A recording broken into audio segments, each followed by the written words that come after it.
To now introduce Dr. Karen Llewellyn, and I'm so grateful to her for, we had a couple of conversations and she's pulled the session together for us, which is really kind of her.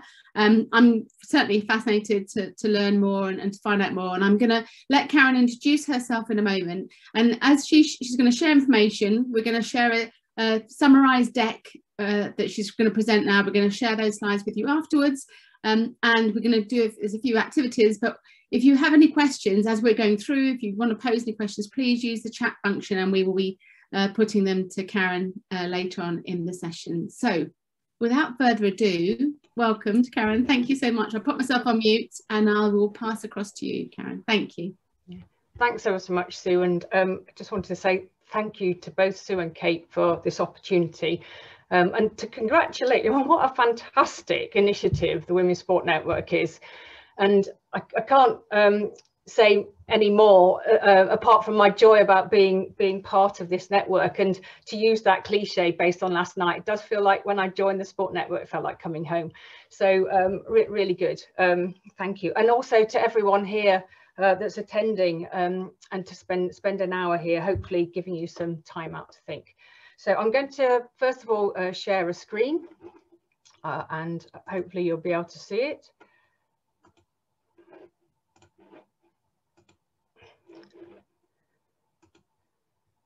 And I'll just thumbs up from Sue, so that's good. So just a very short bit about me. Come from a sporting family, been involved in sport all my life, inspired by my dad and my very supportive mum. My brother played golf internationally, I played hockey. I'm now obsessed with golf, having had to retire from hockey, do a bit of biking, a bit of walking, a bit of dabbling in open water swimming.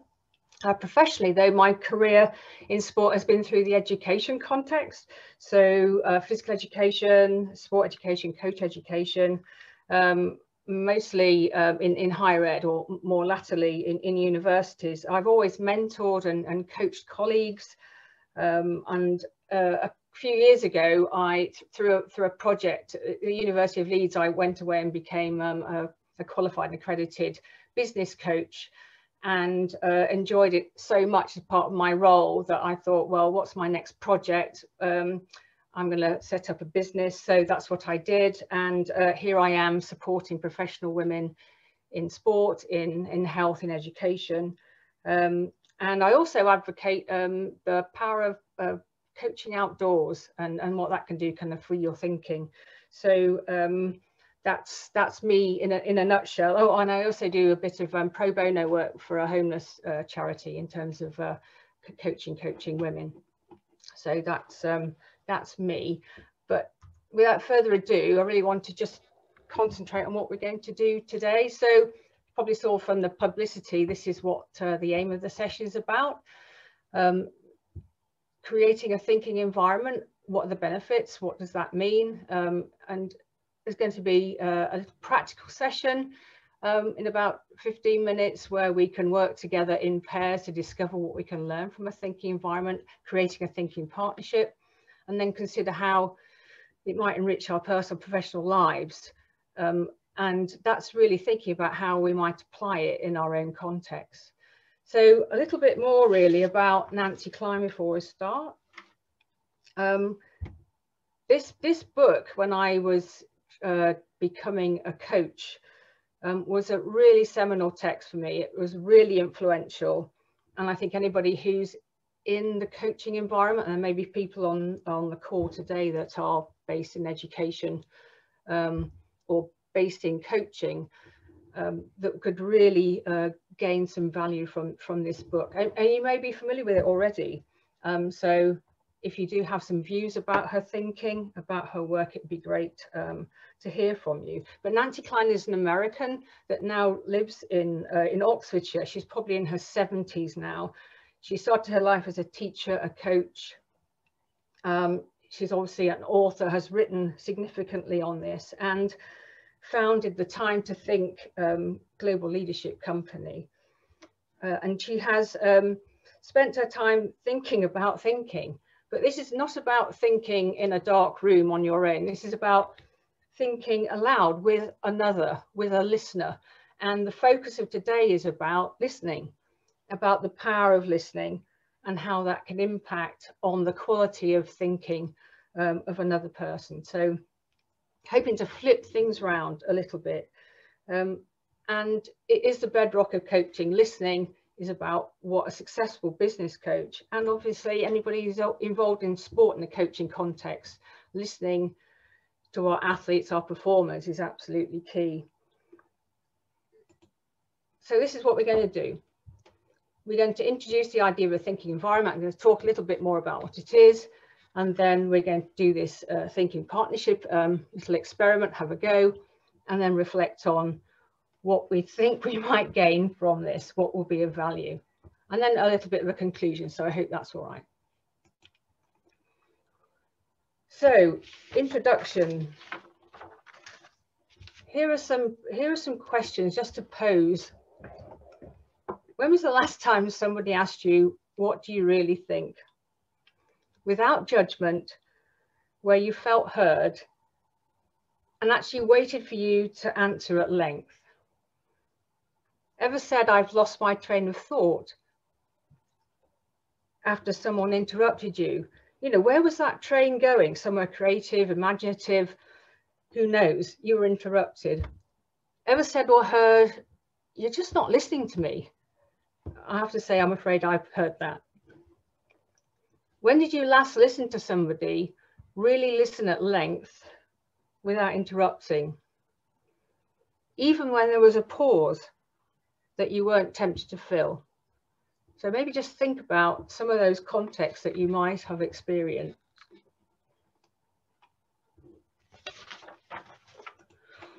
So listening without interrupting. To know you're not going to be interrupted allows your mind to go to imaginative places. Can you recall a conversation at work or at home when you were interrupted, or you actually interrupted somebody else? You know, why was that?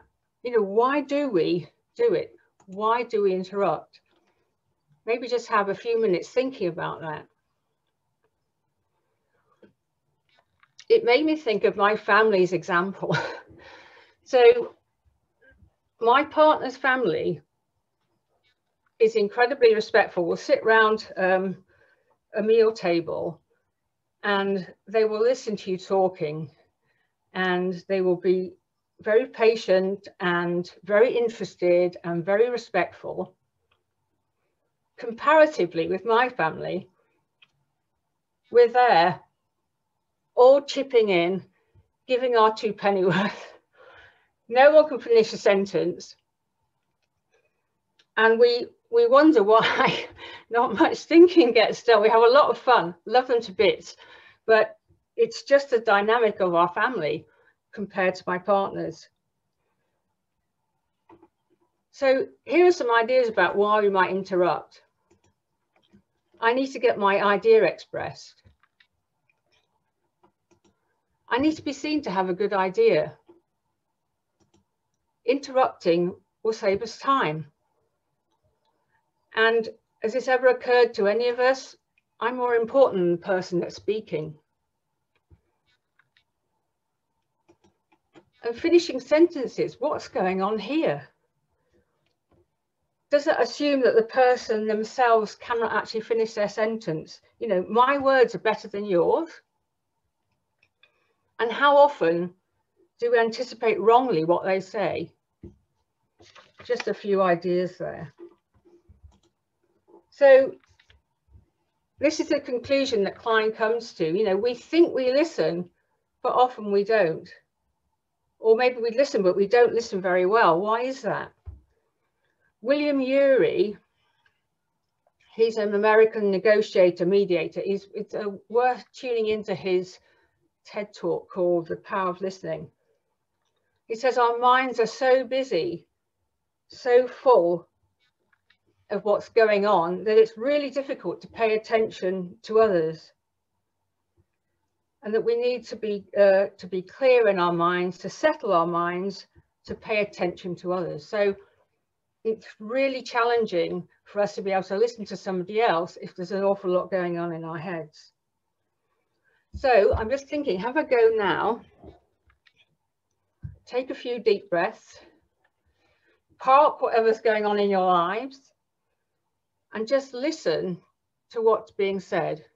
Now, okay, I'm asking you to listen to me. I'm not because I'm an attention seeker or a megalomaniac, but just to kind of get some practice about listening with attention, with a settled, easy mind. And if it means taking a few deep breaths to do that, maybe breathing in on the count of 3, breathing out on the count of 3, just to settle your mind. Because this will be a good warm-up for part 2 when we create our thinking partnership. So in listening, what do you notice? It's slightly hard on Zoom, I know, but what do you notice about me, about what's being said, about what's not being said, about my body language, my tone of voice, my gestures? And are you listening without judgment, without saying it's good or bad, right or wrong, or anything in between? Because if we do that, what we're doing is we're beginning to understand more about me or the person we're listening to, about our motivations, what I think and feel about something. So what is a thinking environment? It's a safe, non-judgmental space where what a person thinks really matters. Really matters. And it's about creating the right conditions for a person to think for themselves. Because according to Kline, thinking for ourselves is still a radical act. And why is that? Because we tend to think the way others think, as in groupthink. We might think to impress, we might think to avoid ridicule, or to get a promotion, to fit in, especially if you think about peer group pressure in young people. You know, thinking for themselves is quite hard, thinking outside of a peer group and what the consensus is. And we sometimes look to friends and colleagues to know what to think. You know, what do you think about what I should do? And you ask for advice. You know, it's not your thinking. And that's what Kline is intending about creating a thinking environment. So why is it important? Well, thinking clearly is the thing on which everything else depends. Thinking comes before an action, so the quality of thinking is critical. And this is a quote that I know that Sue likes. The quality of our thinking depends on the quality of the attention we give to each other. So it's about the listener and how they are attending to the person who's thinking aloud. And because thinking determines the actions that we take, the way we behave and interact with each other, it's the basis of our relationships, but it's the attention. So listening is helping. It connects us and it builds trust and empathy, and we help each other by listening. So here's a bit of a mantra that you may well have heard before, but it's listening to understand. Our purpose is to listen to one another, to understand that person, not simply to wait our turn to speak. And that obviously helps to develop relationships. So I'm going to quickly go through what Nancy Kline says creates a thinking environment. She talks about these 10 components. And if you want to read in depth, you know, go get the book. The first 3 we're going to talk about in a little bit more detail. I'm just going to go through the others quite briefly. So she talks about incisive questions, which is about removing untrue limiting assumptions. I can't do X. That's an assumption, and it may be untrue. What if I knew I could do X? Or I would say to the person who I was listening to, what if you knew you could do X? And that creates a liberating assumption rather than a limiting assumption. Equality Self-explanatory, really. Moving beyond, treating each other as thinking peers.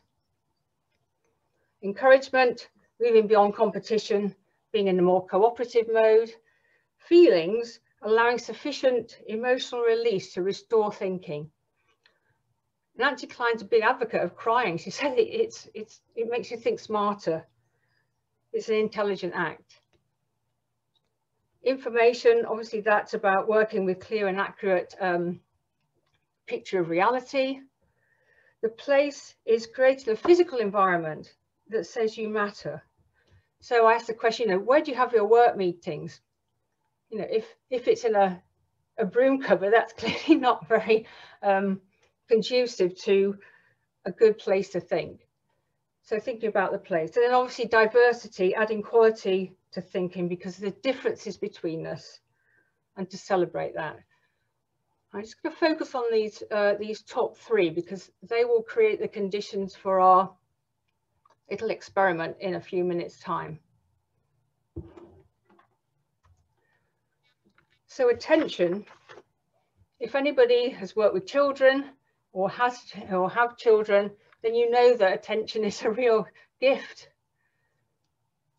And it's something that you can offer people, which according to Kline leads to more intelligent thinking for oneself. And by listening, you can actually change a person's thinking.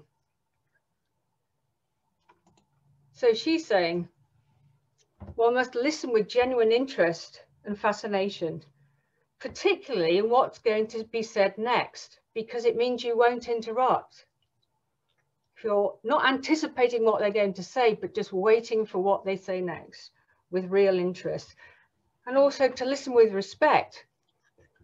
Even if you don't agree or like the person, listen without judgment, simply noticing what is said. And again, this is like the bedrock of coaching.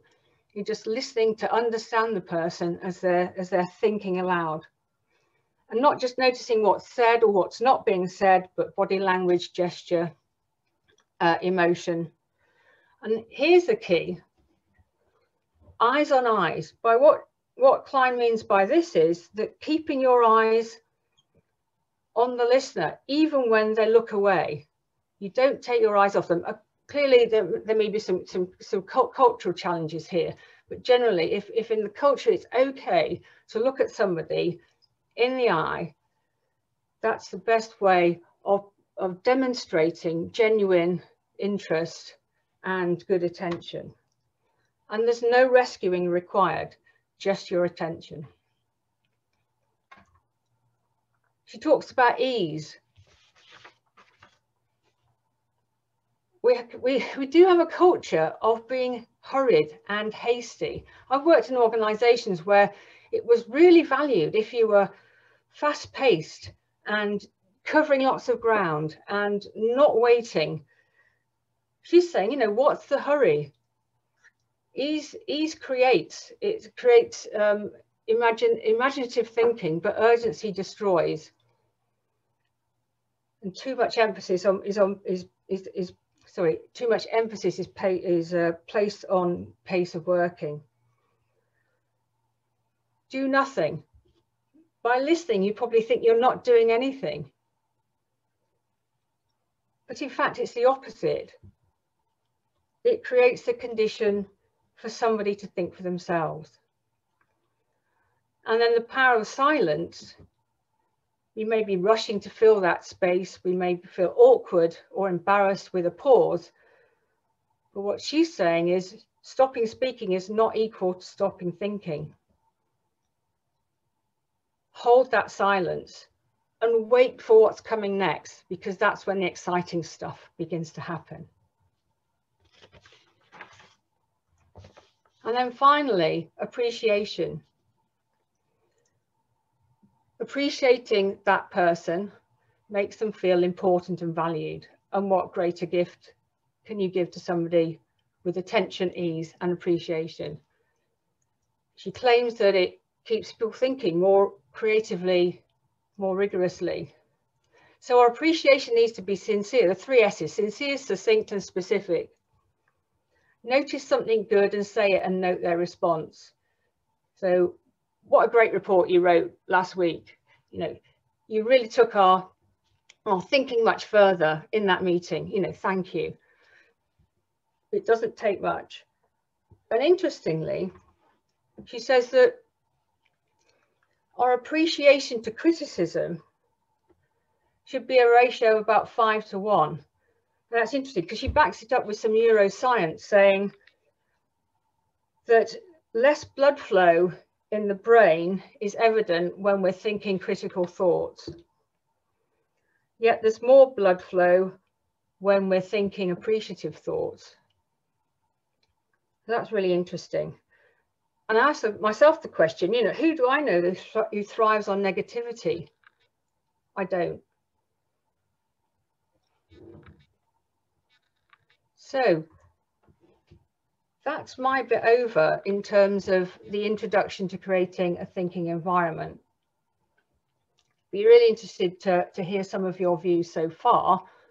But what we're going to do in the next 15 minutes is to break out into a thinking partnership by working in pairs. Now, this is a busy slide, so it might be that you might want to take a photograph of it or take some notes, because there's some instructions here about what to do. And I've got 2 slides, so I'll flip between the 2 so that you can know what to do by the end of the explanation. So in your pairs, you've got 1 thinker and 1 listener. The thinker talks for 5 minutes on any topic you're enthusiastic about. So this could be a hobby, you know, recent success, a project, a great sporting moment, a book you're reading, a film, anything that you're enthusiastic about. And the listener is going to time the 5 minutes and listen without interruption, without judgment. And even if there's a silence, not dive in to try and fill it, but just wait for what's going to be said next. And when you're listening, you know, what do you notice? What's the person telling you about themselves, about what's being said, maybe what's not being said, any body language, gestures, and so on. And they're just going to change over and repeat. And then in this exercise, at the end of each of the 5 minutes, could the listener just say 1 thing you genuinely liked about what you heard? And the thinker just has to say, thank you. Okay. So that's the first 10 minutes. And we've got another 5 minutes. And I'll go back to the previous slide. When you come to the end of that 10-minute interaction, 5 minutes thinking, 5 minutes listening, when you were the thinker, what was it like to be listened to without being judged and without interruption? And equally the listener, what was it like listening, not making judgments and without interruption?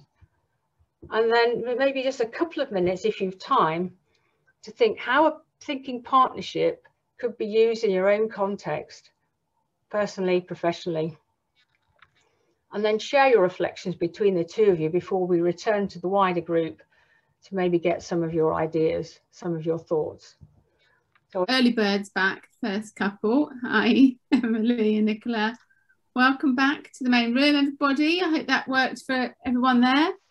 We come in a flurry of everybody coming back on there. Welcome back. And I hope you've all got a new, and you should have a contact that you know really well now, shouldn't you, after 10 minutes talking, never mind a couple of minutes of talking. She like got a new best friend after that, shouldn't you?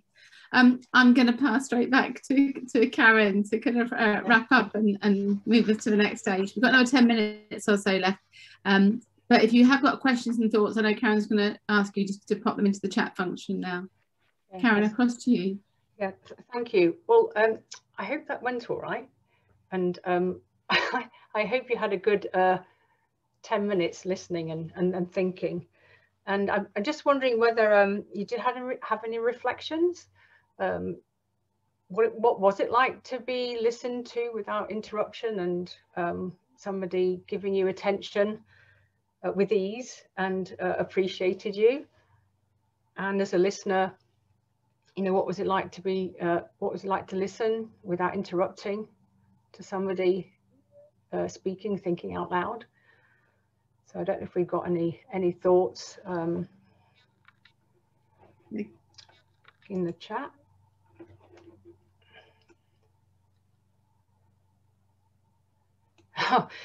So it's hard to hold back the questions. Yeah. The interruptions.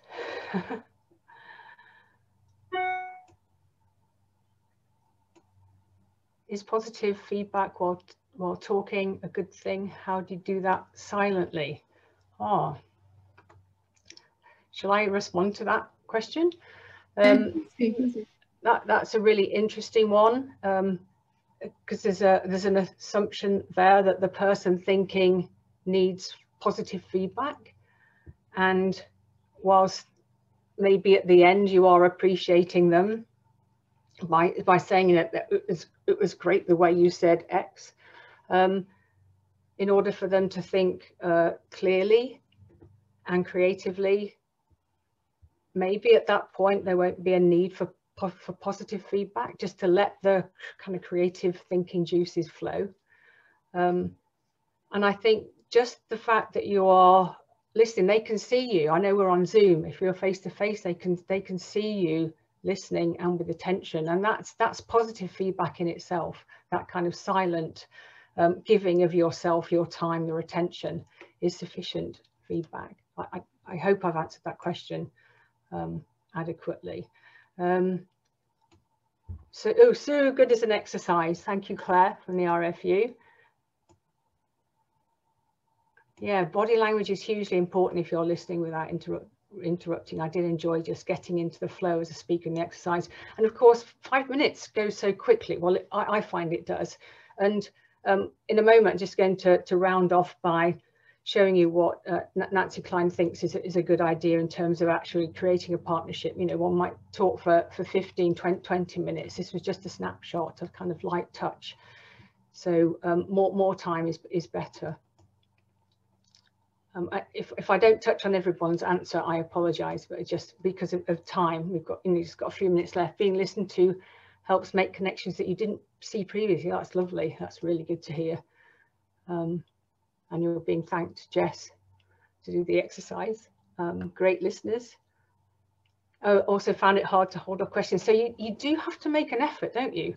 I mean, I talked about my family and on our interruptions and our lively debates. You know, you do actively have to kind of restrain yourself from wanting to pitch in, whether it's positive or just give your 2 pennyworth, or you're itching to say something just to contribute to the conversation. That will impair thinking, paradoxically. Really great to hear about things that are passionate and so on. Maybe somehow we can address some of those responses later, but can I just thank you all for engaging with that, and it looks like with enthusiasm, which is really good to see. That's a bit of positive feedback, isn't it?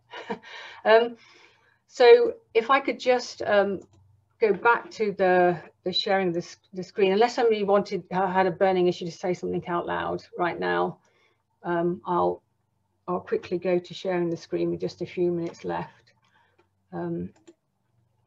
So this is reflecting on your experiences and in our own context. Sorry, okay. So welcome back. So just to finish off, there is almost like a framework that Nancy Kline suggests that you could use if you were to set up your own thinking partnership. And it does work in the workplace and also obviously personally amongst your friends, family, your children, even if that applies to you. So the first part would be just simply listening, having asked the question, what do you want to think about? Then after they've talked about it, you know, what do you want to get out of the session? You might find a limiting assumption if somebody has a challenge. You know, what are you assuming that's stopping you? And then you could ask an incisive question, flip that limiting assumption around and say, if you knew that you could draw, if you knew that you could swim a length, you know, What ideas would you have? What would you do differently? You know, write down that incisive question, then think more about the answer. And then you go into appreciation mode and appreciate one another. What do you respect in each other? What was it that you enjoyed about what they were saying in the session, in that thinking partnership? And also thinking about using a thinking environment in the workplace, in teams. We could run a meeting where if you've got 6 or 12 people in your meeting, for example, obviously there's an optimum number, otherwise you'd be there all day. But everyone speaks in turn for 5 minutes without interruption. And it may be that you're answering a question that you're posing, or maybe it's something that's going well in their work, in their current work, on a project, whatever it is. And then you end up on a positive, asking everyone what went well and what they respect in each other people's thinking. So again, that appreciation as well as the attention. And then reflecting on the quality of the meeting, compare it with how meetings are ordinarily run. Does this improve the outcomes of your meeting? Does it improve the processes? Do people feel better about it? I have blogged about it on my website. So if you wanted to look at thinking partnerships or thinking teams, I've done a short blog there. These are three kind of seminal texts. So Time to Think was written in 1999. I mean, all those years ago, but it still has resonance. 10 years later, she wrote More Time to Think. And then this is the most recent one in 2020. I've just started reading this, The Promise That Changes Everything. I Won't Interrupt You. And then she has a website if you're really interested in finding out a little bit more about her and her work. So just in conclusion, Sue put up William Urey's link, thanks very much for that, to the listening, the power of listening. And he talks about listening revolution, and that, it could be like a chain reaction. So if you're listened to, you might be more inclined to listen to somebody else, and so on and so on. So you're kind of passing it on. And he talked about listening being the golden key to opening the door to human relationships. And that seems quite a powerful thing to say. So, here's my mantra, perhaps, we could all listen more. So just for me to say thank you ever so much for listening and for thinking.